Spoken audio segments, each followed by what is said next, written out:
Sa ibang balita, bubuo ang Department of Education ng Fact-Finding Investigation Committee na mangangasiwa sa investigasyon sa kaso ng isang grade 5 student na si Francis J. Gumikib na namatay matapos umanong sampalin ng guro sa Antipolo City. Isa sa ilalim na rin sa otopsiya ang mga labi ng biktima. Ayon sa ina nito, noong September nang magsumbong ang kanyang anak na sinaktan siya ng kanyang Filipino subject teacher.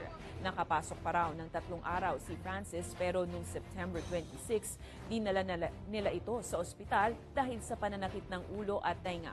6 na araw na ratay sa ospital si Francis bago binawian ng buhay. Sa investigasyon ng Antipolo Police, uminit umano ang ulo ng guro sa estudyante na mariing itinanggi nito. Inihahanda na ng Antipolo Police ang mga reklamong homicide at paglabag sa anti-child abuse law laban sa guro.